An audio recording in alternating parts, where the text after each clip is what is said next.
con un nuevo tema y ahora hablaremos de la excitación del músculo esquelético. Hemos visto todo el proceso de contracción, pero es importante conocer cómo este músculo va a tener la capacidad de contraerse, cómo adquiere esa capacidad para la contracción. Esto lo hace mediante un proceso de excitación. Este proceso de excitación se da por el potencial de acción que trae el nervio, el estímulo nervioso, a través de un potencial de acción, que llega hasta la unión neuromuscular y es transmitido este impulso nervioso hacia el músculo. Vean cómo un impulso nervioso se va a convertir, se va a transformar en el músculo en una contracción mecánica. Estos mecanismos entonces son los que vamos a estudiar ahora. Bien, son la mayor parte de mecanismos moleculares que ocurren a nivel de las estructuras más pequeñas, de las moléculas que intervienen tanto en el nervio como en los músculos. Bien. Para que el músculo entonces se contraiga, es necesario que se transmita un estímulo desde el nervio hasta el propio músculo, ¿no? Entonces, esta transmisión de estímulos se da a nivel de las terminaciones nerviosas, de las fibras nerviosas de los nervios esqueléticos hacia las fibras musculares. Este punto en el que se produce la transmisión del impulso nervioso se conoce como unión neuromuscular. Esta unión neuromuscular es muy parecida a la sinapsis, que es el punto donde se transmite el impulso entre neurona y neurona. Solo que aquí se va a transmitir el impulso desde la fibra nerviosa hacia la fibra muscular, ¿no? Entonces, las fibras del músculo están inervadas por fibras mielinizadas grandes. Estas fibras mielinizadas son las fibras más gruesas, las fibras más veloces que hay en el sistema nervioso. Más allá, cuando estemos ya hablando del sistema nervioso, vamos a ver que dentro de las fibras mielinizadas tenemos las fibras alfa, beta, gamma, delta. Las fibras alfa son las más gruesas y las que transmiten a mayor velocidad el impulso. Esas fibras son las que van a llevar el impulso nervioso desde el asta anterior de la médula hasta el músculo. Entonces son grandes fibras mielinizadas que se originan ahí en el asta anterior de la médula espinal y que llegan al músculo. Ahora, cada terminación nerviosa de estas fibras nerviosas va a formar, ya al llegar a la fibra muscular, la unión neuromuscular. Cada fibra, entonces, del músculo, recuerdan, el fascículo muscular tiene fibras, miofibrillas. Cada fibra va a tener su propia terminación nerviosa. Esta terminación nerviosa entonces va a formar en la fibra muscular la unión neuromuscular. El potencial de acción, el estímulo nervioso que está viniendo por el nervio, va a ser transmitido entonces al músculo ahí en la unión neuromuscular.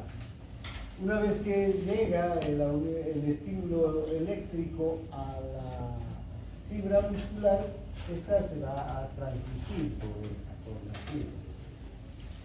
En cada fibra solamente hay unión, una sola unión, una unión neuromuscular. ¿Ven? Por ejemplo, esta es una fibra muscular, esta es otra fibra, esta es otra fibra, esta es otra fibra, y en cada fibra vemos una terminal nerviosa, este es el nervio que está llegando. no se puede borrar, me dijo la doctora.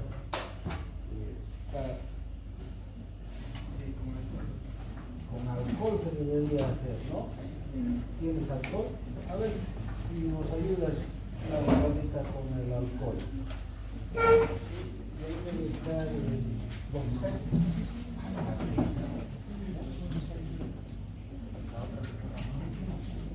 Aquella en especial, esta no hay problema, ¿sí? Aquella que está con marcador, y creo que es nuestros. No, nosotros no está.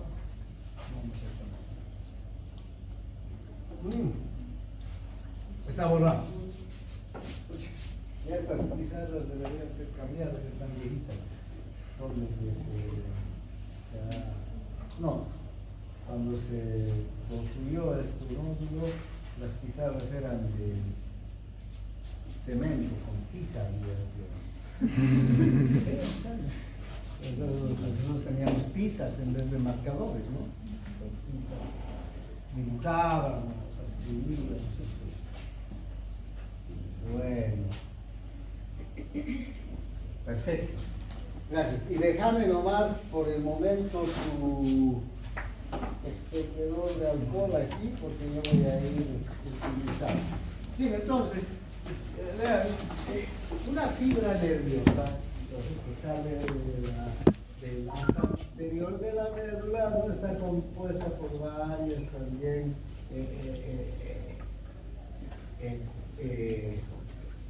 terminaciones. Entonces, al llegar al músculo, esta fibra se va a dividir en muchas terminaciones.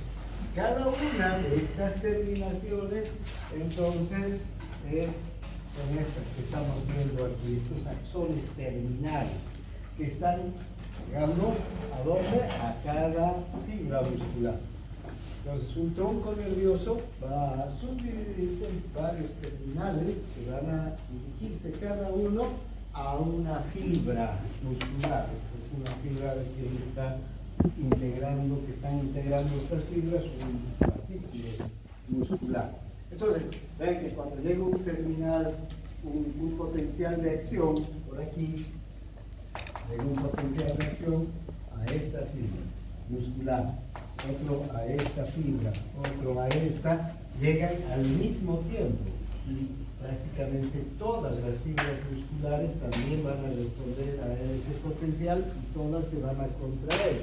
Pero cada fibra, aquí hay que tener en cuenta, se contrae independiente de las demás, porque a cada una le está llegando un estímulo nervioso. Otra cosa que hay que considerar es que estas fibras musculares se dirigen o se extienden, ¿no?, a lo largo del fascículo muscular, y aquí en los extremos, ¿con quién se continúan estas fibras musculares? Con las fibras de los tendones que les van a dar inserción. Entonces, ¿hasta dónde llegan estas fibras nerviosas para hacer unión neuromuscular? Hasta aproximadamente la mitad, ¿sí? En la mitad del músculo. Entonces, cuando llega un potencial de acción, ¿no?, este nervio se despolariza con el estímulo que va a provocar la contracción, donde se transmite aquí en la parte media, y el potencial se dirige hacia los extremos, ¿no? Hacia los extremos, entonces, para que se contraigan. Bien, ahora, estas fibras mielinizadas, entonces, esta es la vaina de mielina, aquí está llegando la fibra, ya las terminales, ¿no? Fíjense, van a llegar a una fibra muscular. Ahora, una cosa que hay que entender es que no se unen a la fibra muscular. Hay un espacio entre la fibra nerviosa y la fibra muscular. Por ese espacio, ¿quién circula? El líquido extracelular. el líquido extracelular con todas sus características, con todos sus iones, con todas sus sustancias, ¿no? Bien, ¿dónde estamos? Ahí, ¿no? Bien, ahora vamos a ampliar entonces aquí esta unión neuromuscular que estamos observando acá y la vamos a ampliar. ¿Right? Aquí ya tenemos, este es el terminal nervioso del axón, está llegando hasta aquí, y esta es la fibra muscular, esta es la membrana de la fibra muscular, ¿verdad? La membrana sarcoplasmática. Si ustedes observan, en el sitio entonces donde llega el terminal nervioso hay una invaginación de la membrana, ¿sí? Una depresión de la membrana. A esta depresión se le llama hendidura sináptica o gotiera sináptica también, ¿sí? Esta gotiera sináptica nos muestra entonces cómo la fibra nerviosa, a pesar de que está dentro de la invaginación, no toca con la fibra muscular, no entra en contacto directo con la fibra muscular.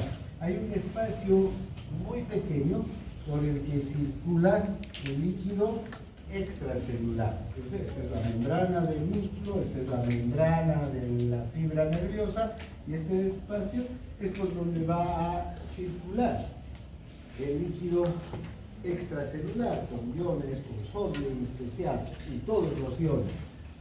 Ahora, si se puede observar, también hay estas prolongaciones de la membrana del músculo. A estas las vamos a conocer como hendiduras subneurales, ¿ya? Estas hendiduras subneurales sirven para ampliar la superficie de la membrana del músculo, porque fíjense, si esta membrana fuera así, ¿no? La cantidad de receptores y otras estructuras proteicas de la membrana estaría limitada a esta superficie, pero como tenemos estas hendiduras subneurales, la membrana se va a ampliar en superficie. En vez de que aquí entre un solo receptor, pueden haber 1, 2, 3, 4, 5, 6, 7, 8, 9, 10 receptores para una sustancia, o 10 canales, o 10 proteínas que cumplan con alguna función a nivel de la membrana. Ese es digamos, el objetivo de estas hendiduras subneurales, que amplían la superficie de la membrana del músculo.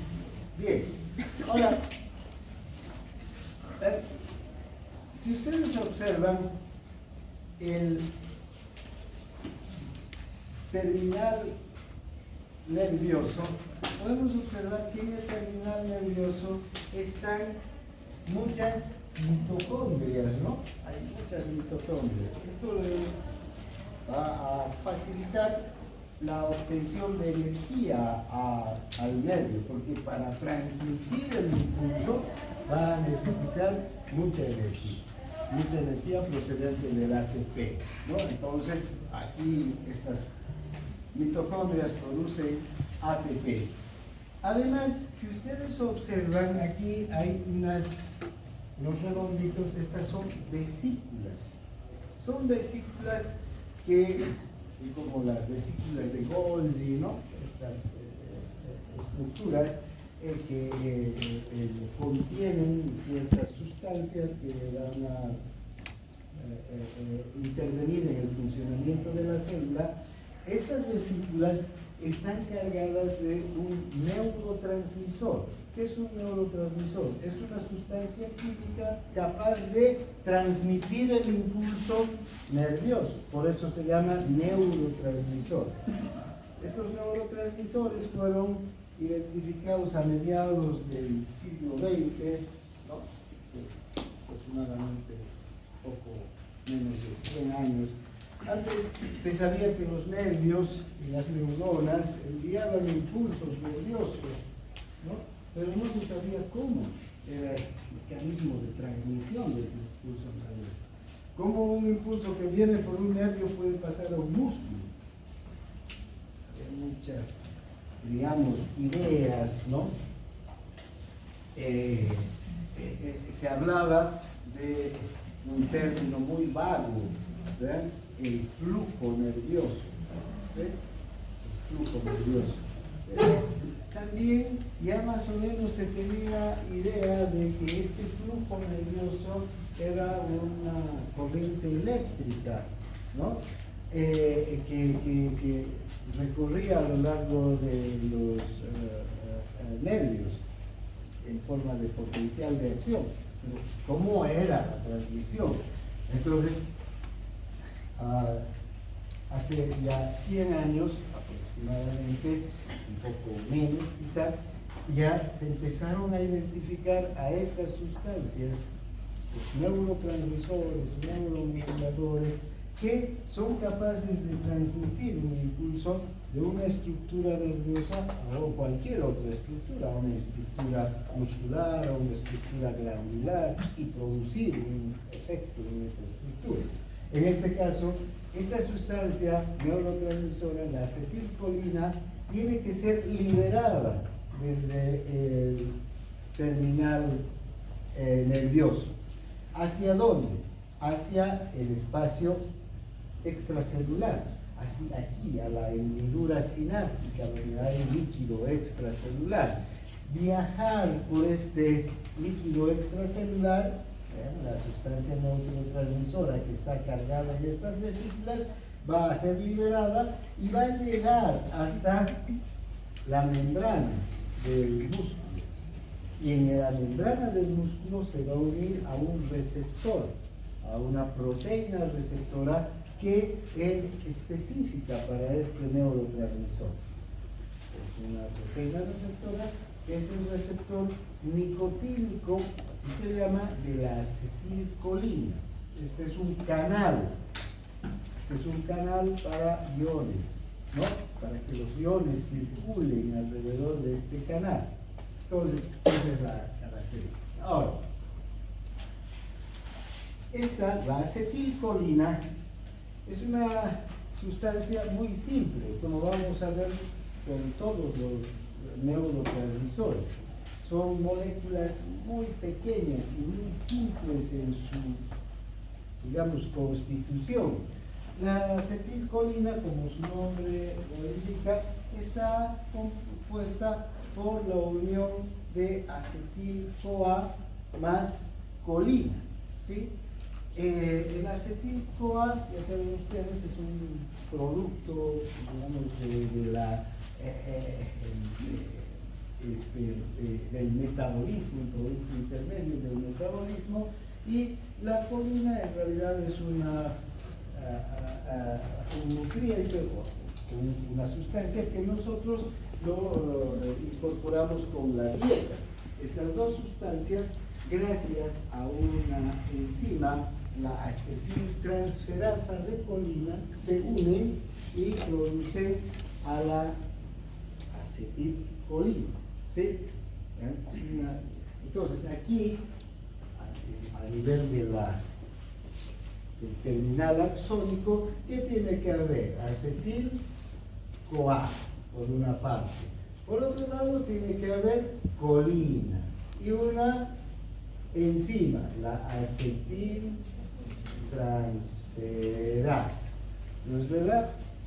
Esta acetiltransferasa de colina va a mediar en la reacción química que va a formar este compuesto. Entonces, vean qué simple que es desde el punto de vista bioquímico la síntesis de la acetilcolina. Lo mismo vamos a ver en otras sustancias neurotransmisoras que vamos a ir viendo a partir de las próximas clases cuando entremos a neuro. La adrenalina, la noradrenalina, la dopamina,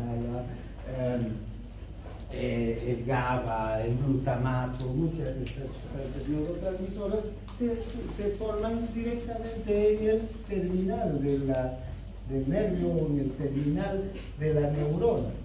con la intervención de sustancias también básicas y una enzima, o dos enzimas, generalmente una sola enzima. Entonces, vean, así es como se forma la acetilcolina. Una vez que la acetilcolina está formada, ingresa en estas vesículas y en estas vesículas se va a almacenar, ahí va a estar almacenado. Una vez que se libera, va a ir a través del espacio extracelular, del líquido extracelular, va a llegar a su receptor, va a producir un efecto en el receptor, es un efecto que dura milisegundos, e inmediatamente aquí mismo hay otra enzima, la acetilcolinesterasa, que lo que va a hacer es destruir a la acetilcolina para que no siga actuando, la va a destruir inmediatamente. Y esa acetilcolina destruida se va a convertir en colina por una parte y acetato por otra. Esa colina va a volver al terminal para volver a ser utilizado y el acetato va a ser llevado hacia el hígado para ser eliminado como una sustancia ya de desecho del metabolismo. Entonces, a grandes rasgos, eso es lo que sucede ahí. Ahora bien, ven lo que les decía. Si este es el terminal axónico, entonces estamos observando que las vesículas están cargadas de acetilcolina. Cada vez que llega un potencial de acción, cerca de 125 vesículas se van a romper hacia el espacio extracelular. ¿Cómo se logra esto? Estas vesículas llegan hasta la membrana de la fibra nerviosa y en la membrana de la fibra nerviosa se fusionan las vesículas con la membrana y por el proceso de exocitosis se liberan hacia el exterior. Este es un proceso de exocitosis. Bien, si ustedes observan esta estructura, el terminal sináptico, el terminal del axón, aquí tenemos digamos a nivel de la membrana celular, unas estructuras que van a ser como los cuerpos densos. Al lado de estos cuerpos densos hay otras proteínas que son los canales de calcio. ¿Ya? Los canales de calcio aquí juegan un papel muy importante, porque los canales de calcio son los que van a permitir que el calcio ingrese desde el líquido extracelular al líquido intracelular. Estos canales son canales que se activan por voltaje. ¿Ya? Entonces, si llega un potencial de acción hasta aquí, hasta el terminal sináptico, hasta el terminal de la fibra nerviosa, este terminal está lleno ¿de qué? De vesículas cargadas de acetilcolina. Llega el estímulo para que yo mueva un dedo, para que el dedo se contraiga, ¿ya? Entonces, ¿qué va a ocurrir? Va a aumentar el voltaje. Aquí va a haber un potencial de acción que va a aumentar el voltaje de menos 90 hasta más 20, más 30 milivoltios, ¿no es verdad? Se va a volver positivo, por eso estoy limitando este potencial de acción aquí. Entonces, ese voltaje hace que estos canales que están al lado de estos cuerpos densos, que son canales de calcio que se abren por voltaje, se abran. Y el calcio es mayoritario en el líquido extracelular.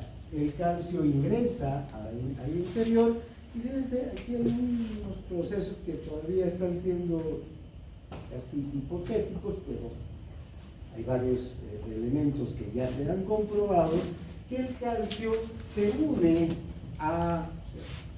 permite que la concentración de calcio en el interior de la neurona o de la fibra nerviosa en este caso, hace que estas vesículas se dirijan hacia membrana se fusionen con la membrana y que eliminen o que secreten la sustancia neurotransmisora. Entonces aquí hay ya la intervención de un canal de calcio, de los que hemos hablado, de estos canales que se abren por voltaje. Este canal se abre por voltaje, porque es el voltaje el que está abriendo al canal. Luego estos canales se van a cerrar cuando termine el potencial de acción, ¿sí? Porque estos potenciales de acción duran milisegundos, en la neurona duran 2 milisegundos, o en la fibra nerviosa, entre 1 y 2 milisegundos. Y nuevamente se cierran los canales de calcio y deja de liberarse sustancia neurotransmisora hasta que llega un nuevo potencial de acción. Ahora bien, ¿qué ocurre con esta sustancia neurotransmisora? Vamos avanzando un poco. Bien, ya todo esto es lo que acabamos de decir, ¿no? Vean, vamos avanzando. Bien, la sustancia neurotransmisora que se acaba de liberar va a llegar hacia, volviendo atrás, solo para que tengamos claro, hacia estas estructuras que están aquí, en las hendiduras subneurales, en estas prolongaciones de la membrana, ¿no? Vean, estas estructuras son los receptores de la acetilcolina. Esta se va a unir a este receptor. Y estas son proteínas. Estas son proteínas que son también canales. Al igual que estos de calcio, también estos son canales. Pero estos canales tienen la diferencia de los de calcio, que estos canales son para iones monovalentes. También puede pasar calcio, pero en especial pasa sodio, pasa potasio y algo de calcio, e incluso cloruro podría pasar. Sin embargo, el ion que ocupa este canal en gran cantidad y que, digamos, es el que atraviesa el canal más de manera prioritaria, es el sodio, porque el sodio tiene una carga positiva, ¿verdad? Este sodio, y en el interior de las células la carga es negativa, entonces el sodio es atraído más que el potasio. Además, enseguida vamos a ver que estos canales de calcio o de sodio, o monovalentes, tienen unas cargas negativas en sus paredes, ¿sí? Entonces el sodio va a ser atraído hacia el canal, ¿sí?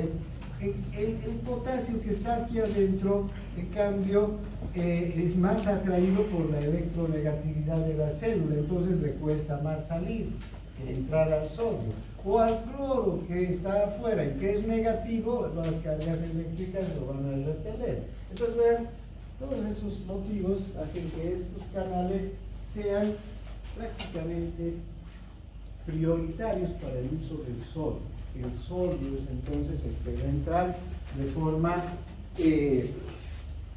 intensa y abundante. Veamos entonces de cerca a esta proteína, que es un canal. Esta es una proteína, es un canal que se abre, ¿por qué? ¿Por voltaje o por qué? ¿Cuál es la otra alternativa? Ligando. Esa es la diferencia entonces entre este canal y el canal de calcio. El canal de calcio de la neurona, ¿por qué se abría? Por voltaje. En cambio, este se está abriendo por ligando. ¿Cuál es el ligando? La acetilcolina. Fíjense, aquí el canal está cerrado.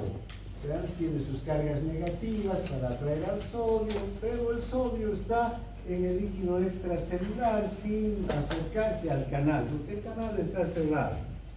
¿Qué ocurre cuando la acetilcolina se une?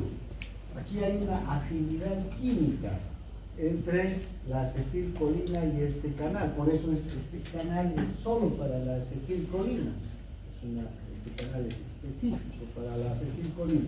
hay una afinidad química. Esa afinidad química le permite que hay una atracción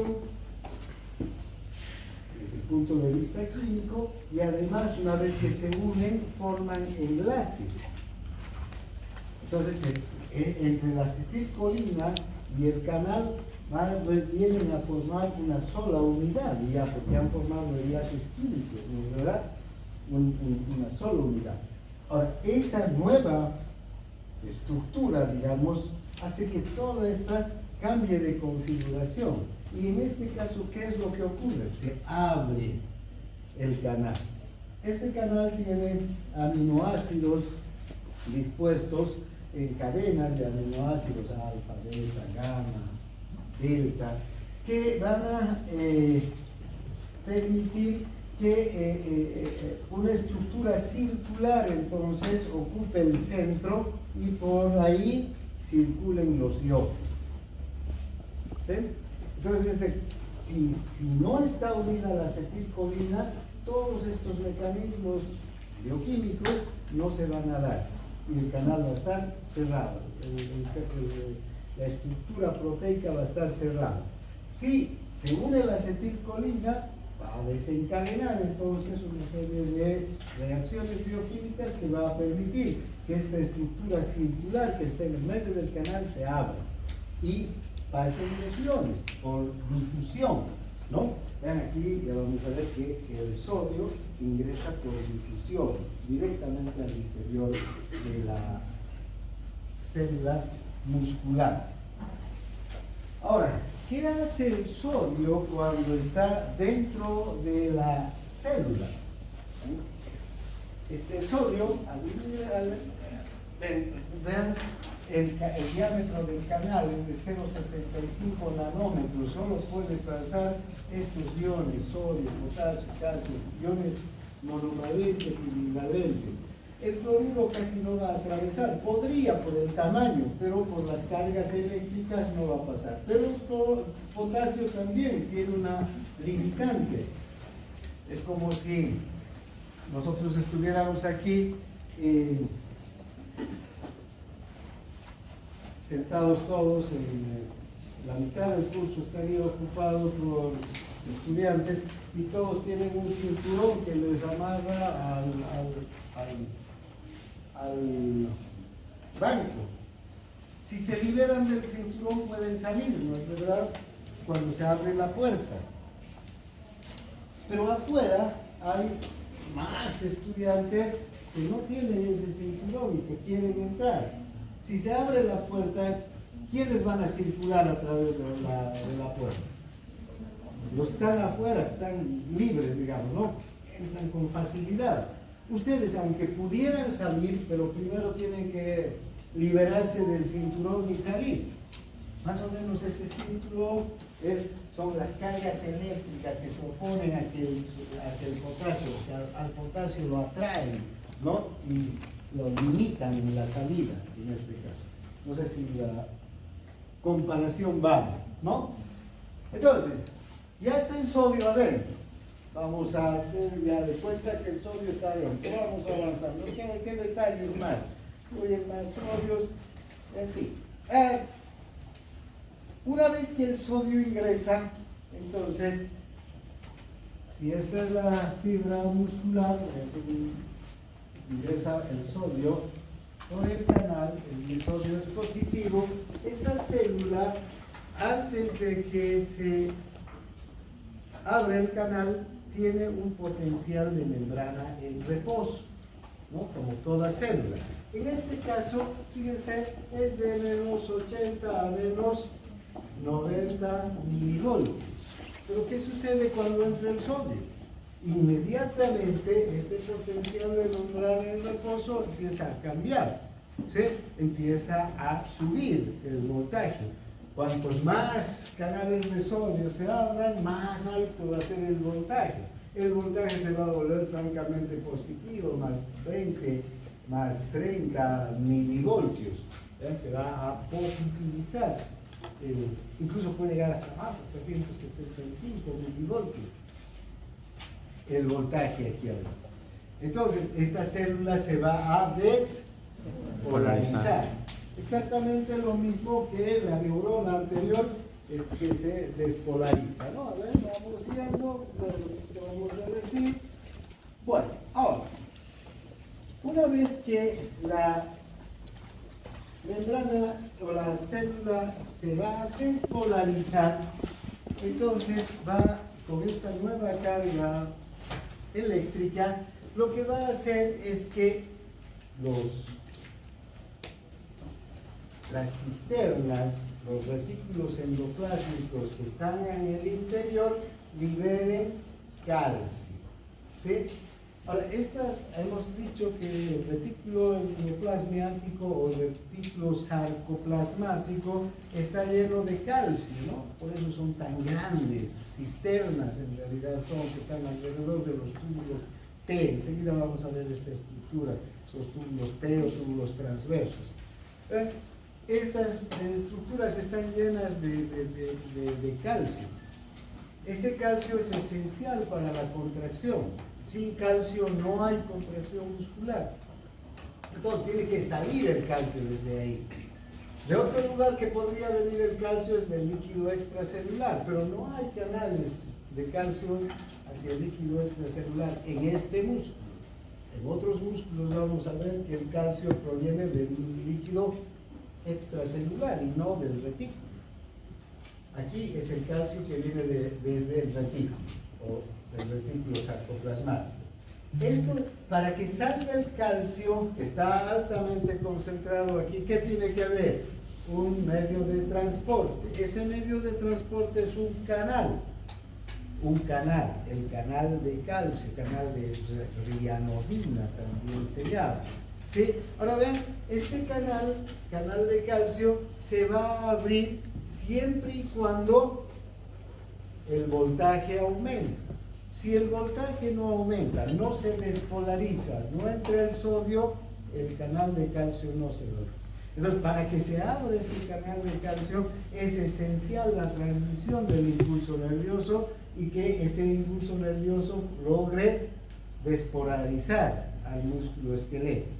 Una vez que se ha despolarizado el músculo esquelético, este canal se va a abrir y el calcio va a salir y va a ir hacia el complejo troponina-tropomiosina, como ya hemos visto en la anterior clase, se une a la troponina, luego las 3 subunidades de la troponina reaccionan, la subunidad A, que es la que está sobre la actina, y la subunidad T, que está sobre la tropomiosina, hacen que se recorra la tropomiosina y exponga a quienes, a los puntos activos.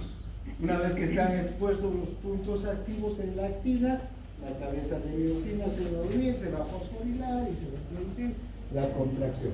Entonces, si no hay calcio, no hay contracción. Entonces el calcio tiene que salir, pero este calcio sale gracias al potencial de acción. Entonces ese es el mecanismo de excitación, acoplamiento que se tiene que dar en el interior del músculo esquelético, ¿no? Ahora, una vez que se da la contracción, vean, yo estoy con mi mano abierta, extendida, los dedos extendidos se han contraído y termina la contracción y ha vuelto a relajarse el músculo. ¿Qué sucede con la acetilcolina? Porque si la acetilcolina es la que está permitiendo la entrada del el sodio al interior y el sodio está abriendo los canales, entonces mantendríamos la contracción, serían los estímulos, ¿no?, que están llegando, el estímulo nervioso mantenga la contracción, pero si vuelve al estado de relajación, termina ya la acción de la acetilcolina. ¿Y cómo termina la acción de la acetilcolina? Entonces, ¿dónde está? No se siente por acá, pero si tenemos aquí al receptor de la acetilcolina, que es un canal que está abierto gracias a la presencia de la acetilcolina, aquí mismo, en el tejido conjuntivo de la membrana, va a haber una enzima, que es la acetilcolinesterasa. Esta enzima, la acetilcolinesterasa, se va a unir entonces a la acetilcolina y la va a destruir. Y acabó la acción de la acetilcolina, porque ya no es más acetilcolina, que van a ser dos sustancias, el acetato y la colina, que no sirven. Ahora, no toda la acetilcolina que se libera también va a llegar hacia los receptores. Mucha de esa acetilcolina va a difundirse hacia lejos, se va a ir lejos de los receptores, del vínculo extracelular, y hay otra enzima, la pseudocolinesterasa, que se encarga de destruir a esa acetilcolina. En realidad, vean, hay que tener, el organismo la mantiene muy controlada la acetilcolina, porque la acetilcolina no solamente interviene aquí, la acetilcolina interviene en muchísimas, digamos, transmisiones de impulso nervioso. De hecho, el parasimpático, vean, transmite sus impulsos nerviosos a través de la acetilcolina, todas las vísceras, no solamente el músculo esquelético, sino el músculo liso también es estimulado por la acetilcolina. Pero esa acetilcolina del músculo liso no viene de las terminaciones de los nervios raquídeos, sino viene de las terminaciones del vago o del parasimpático sacro, que cumplen con esta función. Bien, entonces la acetilcolina va a ser destruida por esta enzima, esta de aquí, acetilcolinesterasa, la que va a destruir, ¿no? Entonces, ¿cuánto tiempo dura una contracción? Entonces, 5 o 6 milisegundos puede durar la contracción, ¿sí? Este proceso tan rápido, ¿no? Estamos hablando de milisegundos, no de segundos, ¿no? Si se mantiene la contracción, nuevos potenciales de acción están llegando. ¿Para qué? Para hacer que se libere más acetilcolina y siga la contracción intensa. Incluso tenemos solo 125 vesículas de acetilcolina se liberan con cada potencial de acción. Entonces, los potenciales de acción seguidos van a hacer que se vayan liberando grandes cantidades de acetilcolina y destruyendo, pues, por exocitosis las vesículas cargadas. Entonces, el músculo o estos nervios tienen que tener una reserva grande de acetilcolina, de vesículas cargadas de acetilcolina. Pero al mismo tiempo que se están liberando las vesículas de acetilcolina, se está sintetizando nueva acetilcolina y se están cargando nuevas vesículas de acetilcolina en el músculo, o en el nervio, perdón, en el terminal nervioso.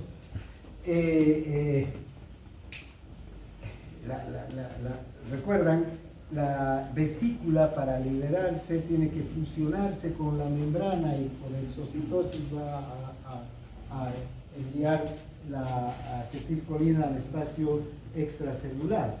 Hay unas proteínas, clatrinas en la membrana que ayudan a que nuevamente se formen nuevas vesículas y a esas nuevas vesículas se recarguen con acetilcolina que se está formando a partir de la acetil-CoA, la colina, y gracias a la acetiltransferasa de colina, ¿no? Que es otra enzima.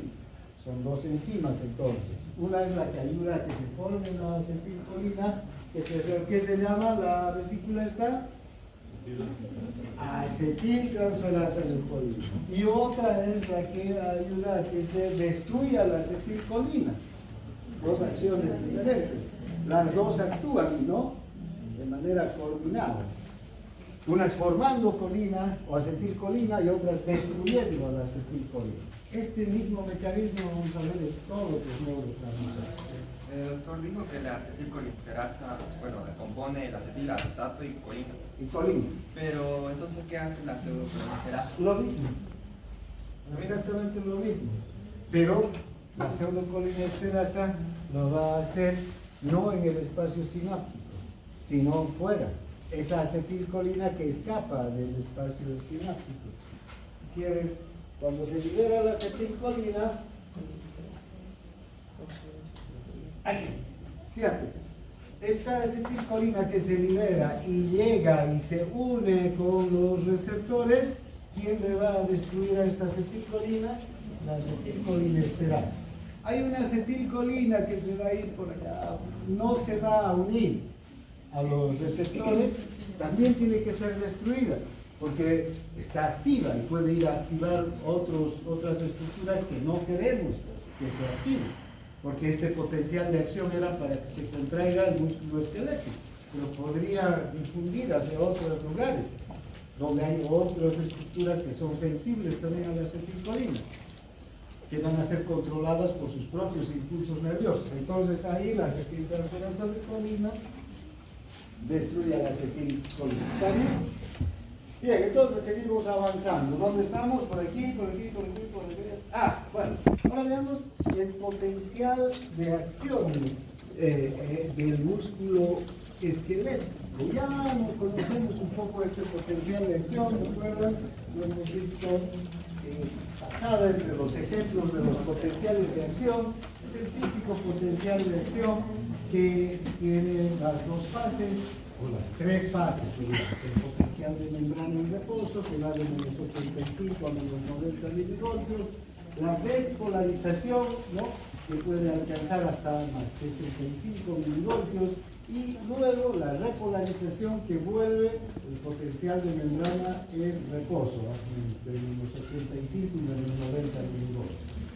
Si ustedes pueden observar, aquí tenemos este potencial, este otro potencial y el potencial de acción, ¿no? Estos son potenciales fallidos. ¿Por qué esos potenciales sabemos que son fallidos? No llegaron al umbral.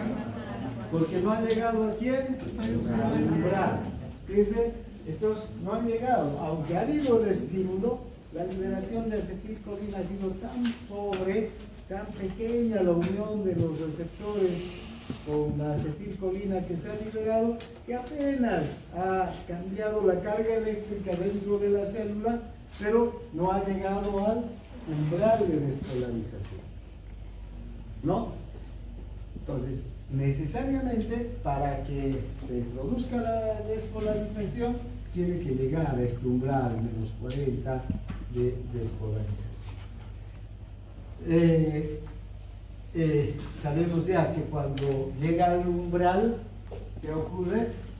Ahí empieza el círculo vicioso, ¿no?, de la despolarización. ¿Qué significa esto? Que se abren más canales de sodio, y si abren más canales de sodio aumenta el voltaje, y si aumenta el voltaje se abren más canales de sodio, hasta que llega al punto máximo, ¿no? Y aquí ya el voltaje mismo va a cerrar los canales de sodio y va a abrir a los de potasio, para que salga el potasio y se repolarice. ¿Está claro? Entonces ahí tienen ese ejemplo de potenciales de acción fallidos. Estos, por ejemplo, hay un medicamento que en realidad es una sustancia natural que utilizaban los habitantes amazónicos, digamos, los pueblos originarios de la Amazonía, para cazar. En sus flechas ellos usaban una sustancia que es el curare, ¿sí?, en la punta de la flecha, y cazaban con eso.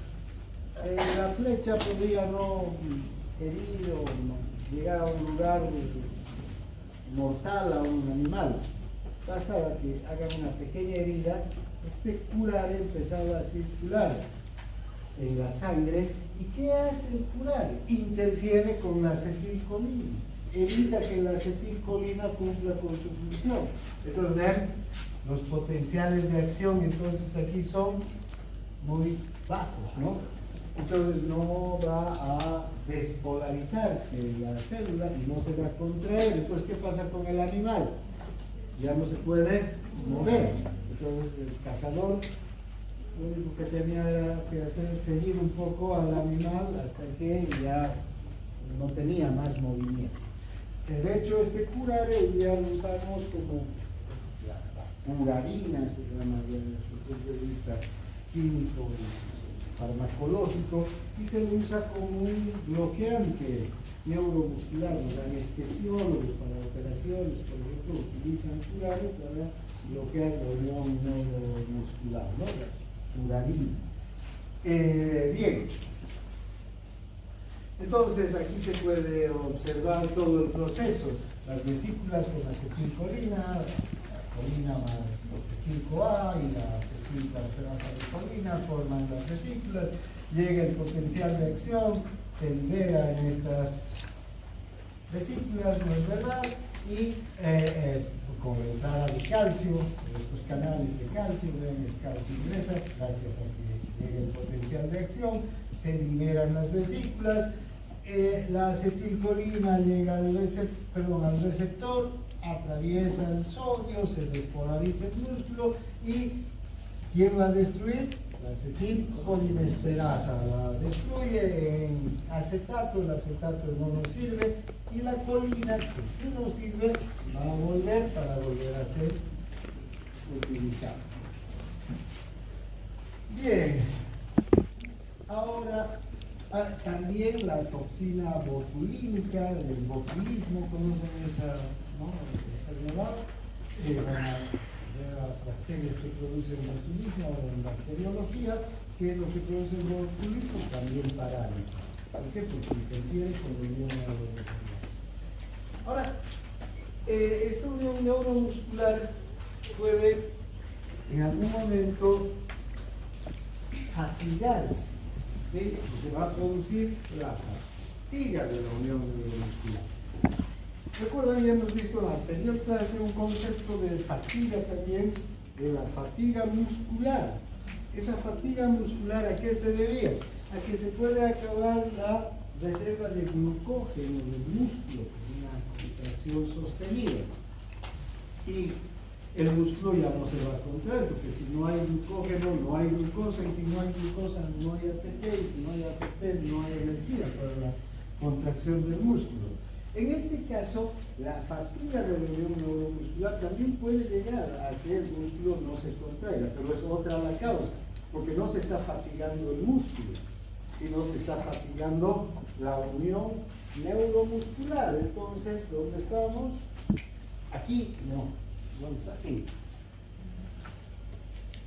Ya no se están liberando neurotransmisores, ya no se está liberando acetilcolina. ¿Y eso a qué se debe? A que se agotan las vesículas de acetilcolina. ¿Sí? Ya no hay acetilcolina. O sea, el recambio de la acetilcolina, aunque es tan intenso y normalmente no se agota, podemos correr, saltar, alzar un peso, ¿verdad? Siempre el recambio en milisegundos se está sintetizando nueva acetilcolina y formando nuevas vesículas casi a la par que de las que se liberan, ¿no? Pero puede llegar un momento en que si hay una exagerada despolarización del músculo, se agoten las vesículas y ya no hay la suficiente acetilcolina para la transmisión. Entonces, esa es la diferencia con la fatiga muscular. Son dos situaciones diferentes. Más allá, en las próximas clases también vamos a ver que en la sinapsis entre dos neuronas también puede haber una fatiga de la neurona. Ya no se transmite el impulso nervioso, de neurona a neurona, ¿no? Bien, entonces hay una fatiga en la unión neuromuscular.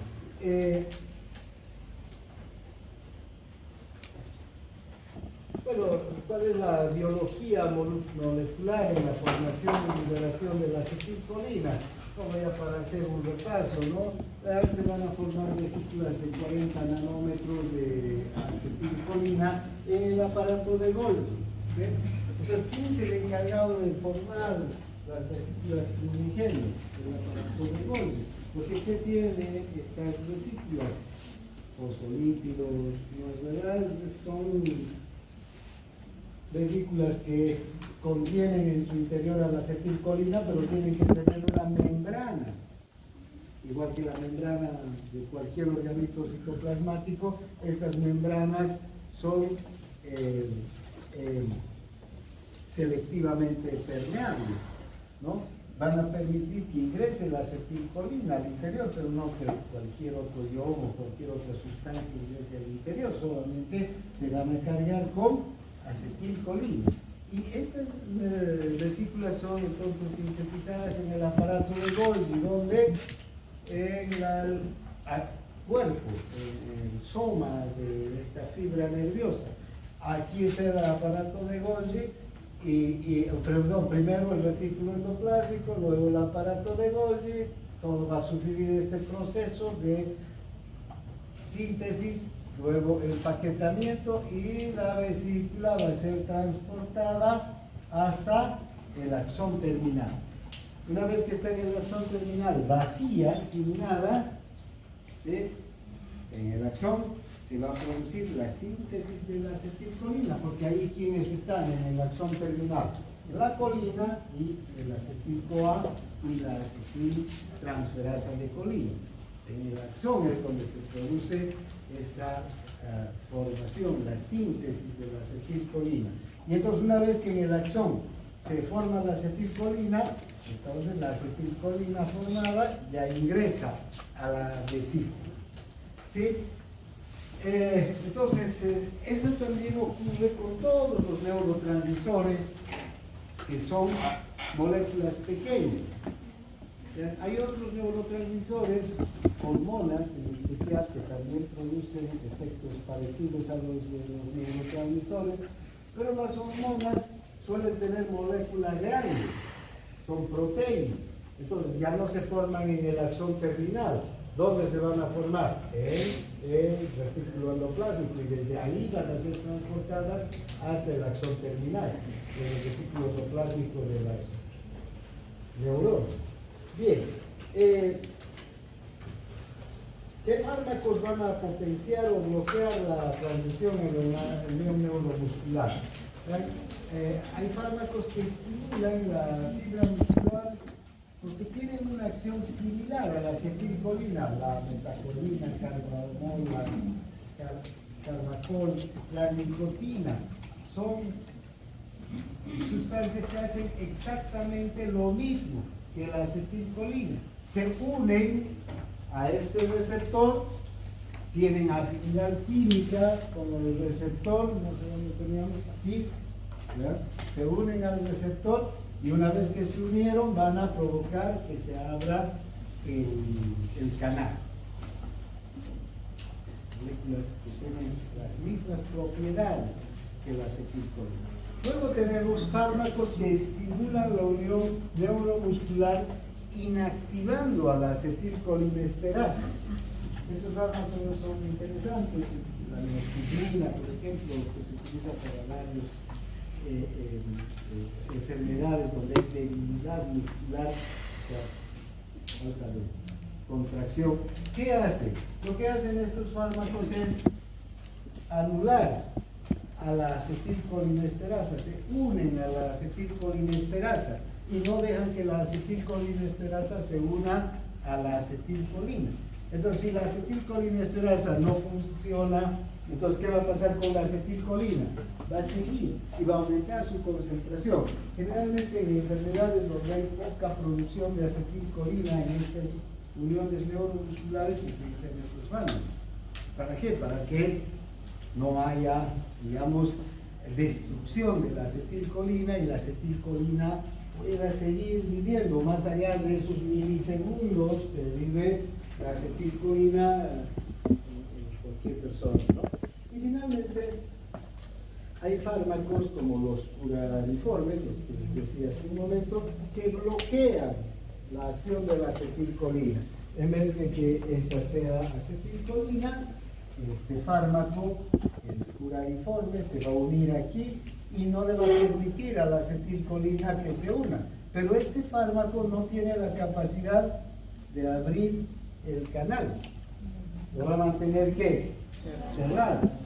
Entonces, no va a haber despolarización y no va a haber contracción muscular, ¿no? Bien, una enfermedad, la miastenia gravis, por ejemplo, se suele tratar con neostigmina, pisocitinina, que son estos fármacos que bloquean, inhiben la acción de la acetilcolinesterasa. Ahora bien, para repasar el potencial de acción del músculo esquelético, ¿no? Hay desde menos 80 a menos 90 milivoltios. Este potencial de acción, vean, en el músculo se va a producir o va a durar entre 1 a 5 milisegundos, que es un poco más largo que la neurona. La neurona es 1, 2, 3 milisegundos máximo, las fibras nerviosas también, o sea, son más rápidos en transmitir. O sea, las fibras nerviosas transmiten más rápidamente el impulso nervioso, pero dura menos también el potencial de acción en la fibra nerviosa. En el músculo, el potencial es un poquito más largo, pero ¿cuánto más largo? Vean, milisegundos, ¿no? Y también lo que van a provocar estos potenciales cortos es que se transmite a gran velocidad el estímulo. El estímulo aquí se transmite a 3.5 metros sobre segundo, ¿ya? Una velocidad tremenda, ¿no? Si un músculo es, digamos, es 1 metro, ¿qué músculo mide 1 metro? ¿Será? ¿1 metro a medir? No, o sea, ni medio metro siquiera, a no ser que sea medio gigante, ¿no? Pero después, entonces la velocidad, además, ya sabemos que ¿dónde llega el estímulo? A la mitad del músculo. ¿Ven? Entonces, de aquí a aquí hay una velocidad desde la mitad del músculo hasta donde empieza el tendón, una velocidad de transmisión de 3 a 5 metros por segundo. Entonces, ¿ven? Si en un segundo va 3 metros, por decir, ¿en cuánto tiempo va a avanzar? Medio metro, por muy largo que sea el músculo. O los músculos del párpado, o los músculos de los dedos de las manos, ya por eso son tan veloces, ¿no? Nuestros movimientos. Y de todos los músculos podemos hacer un movimiento inmediato, casi, ¿no? A partir del estímulo. Y dura decir 1 a 5 milisegundos. Bueno, ahora vean cómo se propaga el potencial de acción por el músculo. Hemos hablado de los túbulos T, ¿no? ¿Qué son los túbulos T? No son nada más que invaginaciones, prolongaciones del líquido extracelular, en realidad, que ingresan al interior del músculo, por entre las fibras musculares. Entonces, estos túbulos T, este es un túbulo T, ¿ya? Este es el líquido extracelular, ¿cargado de qué? De sodio, ¿no? Este es el túbulo T que ingresa en el interior, es una prolongación. ¿Qué hay aquí? ¿Líquido intracelular o extracelular? Líquido extracelular. ¿Qué hay? Sodio. Si se abre un canal de sodio aquí, entonces el sodio va a ingresar rápidamente, ¿no es verdad? Después de una despolarización se va a abrir. Y fíjense sobre quiénes están estos túbulos. Estas estructuras amarillas. ¿Qué son estas estructuras amarillas? El retículo sarcoplásico. ¿Y qué hay aquí? Calcio. Si se despolariza el retículo sarcoplásico, ya sabemos que ¿qué va a ocurrir? Se va a abrir el canal de calcio y el calcio va a salir, ¿para qué? Para que se una la troponina con se una a la troponina y se produzca todo, ¿no? el proceso para que la actina y la miosina se contraigan. Entonces, ven, estos túbulos T propagan rápidamente el impulso nervioso hacia el interior del músculo y además ¿con qué objetivo? De que estos retículos puedan cambiar rápidamente su voltaje en el interior y que se abran los canales de calcio, ¿no? Bien, siempre están muy relacionados con el retículo sarcoplasmático. Bien. Ahora, ¿qué ocurre cuando los iones calcio terminan su acción? Termina la contracción. Porque si está unido el calcio a la troponina, los puntos activos van a estar despejados. Y si los puntos activos están despejados, la cabeza de miosina va a estar unida a estos puntos activos y además fosforilada. Fosforilada quiere decir que está unida al fósforo de alta energía y se está contrayendo. Pero cuando termina la contracción, está potencial de acción, cuando ya viene el sol y ya termina la despolarización, ¿no es verdad? Y también se cierran los canales de calcio. El calcio se libera en ese momento de la troponina, ¿sí? Y si ya no hay calcio en la troponina, todo terminó, ¿sí? La contracción. ¿Y qué hace el calcio cuando está en el líquido extracelular? El calcio no puede estar en el líquido extracelular. La concentración de calcio en el líquido extracelular es baja. Generalmente en el líquido extracelular la concentración de calcio es 0,0001 miliequivalente por litro, este poquito de calcio que hay. Entonces, tiene que salir el calcio del líquido intracelular. Sí. Ahora, ¿hacia dónde tiene que ir el calcio? ¿Hacia afuera? No. Tiene que volver ¿a dónde? Al retículo sarcoplasmático. Y fíjense, aquí en el retículo sarcoplasmático, este calcio que va a volver al retículo para que en la próxima contracción otra vez sea liberado por los canales, va a volver. Pero aquí hay una alta concentración de calcio y en el líquido intracelular baja concentración de calcio. Entonces tiene que volver por un mecanismo de transporte activo. Entonces ese mecanismo de transporte activo es una ATPasa de calcio. Entonces en la membrana del retículo sarcoplasmático está la ATPasa de calcio. Entonces esta ATPasa de calcio, ¿qué hace? Lleva el calcio de un lugar de baja concentración a uno de alta concentración, en contra de una gradiente, ¿no? Estamos aplicando ya esos conceptos que vimos en la primera clase a entender cómo funciona nuestro organismo, ¿no? En este caso, el músculo esquelético. Creo que con eso hemos acabado la presentación del músculo esquelético.